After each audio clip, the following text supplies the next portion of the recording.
I think both sides see the South Caucasus as another front, if you will, in a wider geopolitical competition that has gotten much fiercer since the full-scale Russian invasion of Ukraine.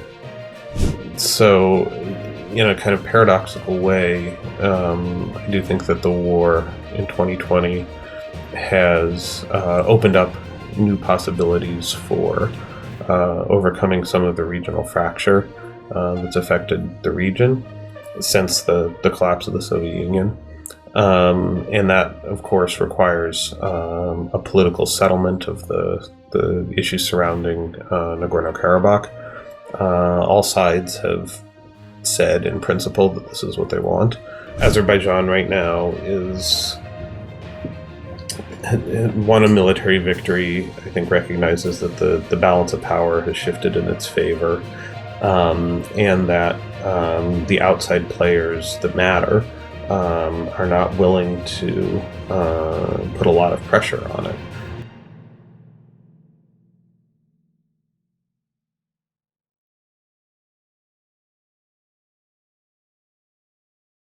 I think it's viewed in the U.S. with some degree of concern because of the potential for further violence and destabilization in the Caucasus that potentially can draw in other actors and that can also have negative humanitarian consequences for the civilian population in the region. As far as the war in Ukraine goes, of course, the violence in the South Caucasus broke out before the full-scale war in Ukraine, and Russia is not the primary protagonist in the Caucasus. Nevertheless, there's a connection in the sense that one, the fact that Russia has devoted so many resources to the conflict in Ukraine leaves less of those resources available in the Caucasus, and I think one of the reasons that the Azerbaijani offensive has continued is because Russia has less ability to constrain the actions of the forces on the ground compared to a couple of years ago. Now, again, the war in the Caucasus started before the full-scale war in Ukraine, but I think already, even in 2020, the emergence of Turkey as an important regional player and the tightening of the military and political and economic alliance between Ankara and Baku meant that Russia's role as the main, or the main regional power broker was already coming under pressure, and I think that pressure has only accelerated since the full-scale war in Ukraine has started. The second thing I would say as far as the U.S.-Russia relationship goes is that because U.S.-Russia relations are so bad right now, thanks largely to events in Ukraine, things that happen elsewhere, including in the South Caucasus, have taken on more of a zero-sum, if you will, significance in the U.S.-Russia context. Previously, the OSCE's Minsk group was the main diplomatic forum for managing, I won't say resolving, but for managing the conflict in the South Caucasus, and that was co-chaired by the United States, Russia, and France.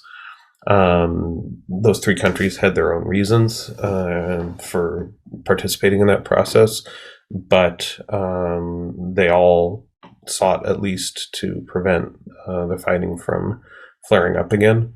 Now, I think the push for mediation since February of 2022 has become more competitive.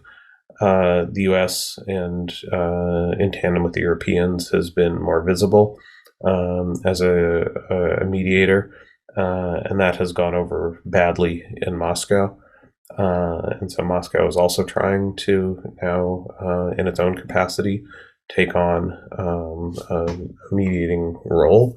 But those processes are somewhat competitive. And I think both sides see the South Caucasus as another front, if you will, in a wider geopolitical competition that has gotten much fiercer since the full-scale Russian invasion of Ukraine. I think ultimately both the U.S. and Russia would like a settlement of some kind. Um, they may have different views of the path to getting there, and more or less support for different actors on the ground. I think both want to see an agreement of some kind. I think both believe that in the event that there's a settlement, they'll be better placed to take advantage of it. As far as what's needed for a settlement, I think at this point there are a couple of issues that remain unresolved, but at the end of the day, it comes down to the status of the ethnic Armenian population in Nagorno-Karabakh, or the former Soviet Nagorno-Karabakh Autonomous Oblast, and making sure that there are some kind of enforceable guarantees for their security and access to the Republic of Armenia. There also are issues over ensuring the Republic of Armenia's security more broadly, because some of the fighting has in the last year been not only in and around Nagorno-Karabakh, but along the call undisputed borders of Armenia. And I think as long as that threat of cross-border violence exists, and as long as the security threats to the ethnic Armenian population in the former NKAO exist, there are going to be challenges. Of course, Azerbaijan is also concerned about its Azerbaijan is also concerned about its territorial integrity, which includes the Soviet-era NKAO. And we've heard statements from the Armenian leadership that they accept Azerbaijan's territorial integrity. So that issue, I think there's a path to resolving it, but then the question of security guarantees for the ethnic Armenian population that lives there remains. There also are problems around east-west transit connecting to Nakhchivan and the like. Those, I think, can be resolved a little bit more easily. Armenia is opposed to extraterritoriality on the road connecting Azerbaijan proper with Nakhchivan. Iran has concerns about this so-called Zengezur corridor, which would reduce its own salience as a transit route. So there are these regional issues as well, and issues around the status of that road. But at the end of the day, I think it's really about territorial integrity and the security of the population in the former Soviet NKAO. Part of the reason that there's interest in the South Caucasus outside the region is because of its geography and where it sits among larger players. I think for the US and ultimately Europe, the hope is that you'll have a stable, at least somewhat democratic, in Georgia and Armenia at least, region that can facilitate east-west transit of hydrocarbons, but of other goods as well, and that can be bound to a wider European community through the Eastern Partnership or similar arrangements, creating an institutional tie to the European Union.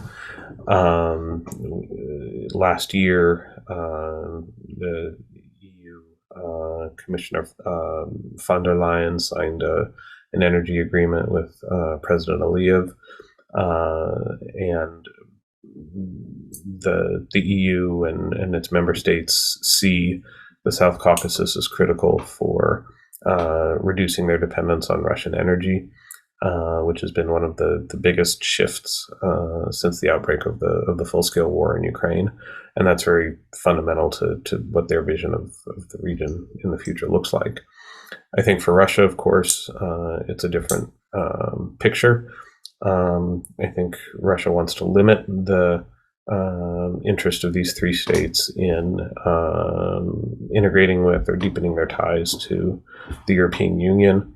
In Georgia, we've seen that play out as far as support for anti-European quasi-NGOs, political parties,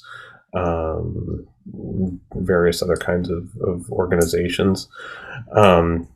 And you have a government in Tbilisi right now that is very retrograde, I guess, in terms of its commitment to European standards on democracy and human rights and other things. In Azerbaijan, I think that involves deepening military ties, working, supporting Azerbaijan's regional ambitions, even though formally Armenia is ally is too strong a term, but a partner state of Russia in the Eurasian Economic Union and the Collective Security Treaty Organization, but maintaining Russian influence in Armenia at the same time through the presence of its military forces and other and control of infrastructure and other economic levers. So using different tools in all three of these states to constrain their ability to pivot towards or to integrate with the EU and to act as that kind of east-west transit corridor. One of the other outcomes of the war in Ukraine has been a deepening of the relationship between Russia and Iran. And as part of that, Russia has been pushing for creating its own north-south transit corridor with Iran, which already has transit connections to the South Caucasus, particularly Armenia. And so I think the Russian vision is really of a kind of north-south axis, Russia through the South Caucasus to Iran, and then ultimately to India, the so-called International North-South Transit Corridor. Whereas the American and the European vision is east-west. This has implications for energy security, for sanctions evasion. I mean, for both Russia and Iran as major targets of U.S. and European sanctions, being able to connect directly over land through the Caucasus is an important mechanism for them to deepen their trade and other relationships outside of the global financial system that's dominated by the U.S. And where they would be subject to sanctions. So I think that's a big part of it too. The 2020 war was pivotal in terms of reshaping the dynamics between Armenia and Azerbaijan on the one hand, and recalibrating the role of outside actors on the other. So, in a kind of paradoxical way, I do think that the war in 2020 has opened up new possibilities for overcoming some of the regional fracture that's affected the region since the collapse of the Soviet Union. And that, of course, requires a political settlement of the issues surrounding Nagorno-Karabakh. All sides have said in principle that this is what they want. Finding the actual modalities for getting to that kind of an agreement are obviously hard, and we're not there yet. But I think there's a recognition of, as we were talking about before, about what the parameters of that would look like, with the territory that was disputed since the collapse of the Soviet Union under Azerbaijani sovereignty, but with guarantees for the ethnic Armenian population that remains there. If we can get to an agreement, I think the outside powers would support that, even if they have different ideas and different plans for connecting the South Caucasus to the world. So the other difference as far as relationships in the region go have to do with the role of the outside actors. For a long time, Russia was the main power broker. Despite the trilateral Minsk group, Russia was the main player. In 2020, saw Turkey insert itself in a pretty direct way through its military support for Azerbaijan, which was pretty comprehensive. It was provision of weapons, but also training, and we heard some stories even of operational command. So Turkey kind of forcing its way into the region in a way that it hadn't done before, taking up a position that was different from the one that Russia had preferred. But eventually Russia and Turkey kind of coming to the outlines of a modus vivendi that allow both of them to pursue their respective interests in the South Caucasus, similarly to what they're doing in Syria. But Turkey is not going away, and Turkey is an independent actor that is a member of NATO, but is not implementing sanctions on Russia, and has a pretty deep and wide-ranging bilateral relationship with Moscow too. And again, we talked about Iran because of Iran's growing isolation and sanctions. I think its relationship with Russia has become more important, and Russia's relationship with Iran has become more important, and that leaves the Caucasus kind of in an awkward spot between them. The U.S. and the EU. The U.S. is far away, of course, and has lots of other concerns. But as a Minsk Group co-chair, as a country where there's there's a significant, especially Armenian American population, is not alien to the region. I think for the EU, it's a more of direct interest for the energy ties, and because all three of the South Caucasus countries are EU and NATO partner states, and how those partnerships develop, how especially the EU is capable of bringing its expertise and its economic gravity through its markets, influencing developments in the region is going to be really important. Some of it will depend on the state of the EU's relationship with Turkey, because again, Turkey I think is an independent player, but it is a member of NATO, and at least in theory is a candidate for membership in the EU. So if the EU-Turkey relationship is better, then I think there's more scope for Turkey to act in the South Caucasus in ways that are aligned with what the European actors would like to see. And if that's not the case, I think there's more scope for Turkey to pursue an independent line, sometimes in closer coordination with Russia. the Ukraine conflict is a major ongoing war. It's the biggest interstate war in Europe since 1945. The Armenia-Azerbaijan conflict is ongoing at a low level, but it's a relatively small war, and it went through a hot phase in 2020 and is now kind of simmering. Obviously, the focus for U.S. and European engagement is very much in Ukraine, in part because Ukraine's a bigger state, in part because of where Ukraine is located, its strategic significance for the EU and for bigger questions of international order is immense.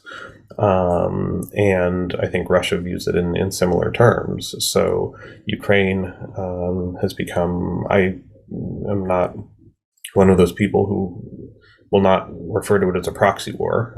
I do think it's effectively become a proxy war where the US and the EU on the one side and Russia on the other are fighting to establish their own models for European security order. And so it's about Ukraine, but it's a conflict that's about a lot more besides Ukraine. In the South Caucasus, it's an intra-regional conflict between Armenia and Azerbaijan. Outside powers play a role, but they're not the principal actors here. And so I think for the U.S. and the EU, it's a concern for the reasons that we talked about, but it's a much lower priority than what's going on in Ukraine. It's hard to say. Azerbaijan right now is